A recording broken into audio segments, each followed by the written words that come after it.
আজকে বাংলাদেশের প্রেসিডেন্ট শেখ হাসিনা, ভারতের প্রেসিডেন্ট নরেন্দ্র মোদী, এরকম ভাবে আমেরিকা থেকে শুরু করে পৃথিবীর এক একটা দেশের এক একটা প্রেসিডেন্ট আছে। প্রত্যেকটা প্রেসিডেন্ট দাবি করে এই দেশটা আমার, এই দেশটা আমার। এই দেশের একটা সীমারেখা রয়েছে, সীমান্ত রেখা আছে, যারা বিজেপি বিডিআর দ্বারা একটা রক্ষিত করা হয়েছে, যে একটা অনুমতি ছাড়া অন্য দেশের এরোপ্লেন এই দেশের মধ্যে ঢুকতে পারবে না। তারা সবাই আমার আমার দাবি করছে।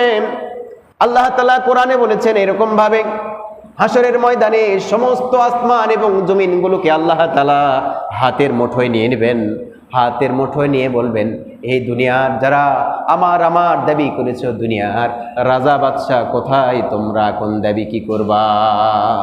তোমরা তো বলেছিলে যেটা আমার দেশ, আমার দেশ, আমার দেশ, এই বলে বলে তোমরা আমার হুকুমকে পালন করেনি, আমার সংবিধান দ্বারা, কোরআন দ্বারা তোমরা দেশটাকে পরিচালনা করনি। তোমরা কি করেছো?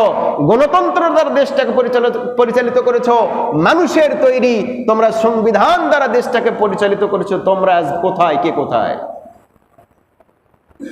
এটা হচ্ছে কাহার একটা রূপের ধরন। এই কাহার রূপ, কাহার নামের তাসির যার উপরে পড়বে, সে দুনিয়া থেকে বিতাড়িত এবং আখেরাতে সে এমন ভাবে মওকুফ অর্থাৎ বিতাড়িত হবে, তার বাঁচার আর কোনো রাস্তা থাকবে না। আল্লাহ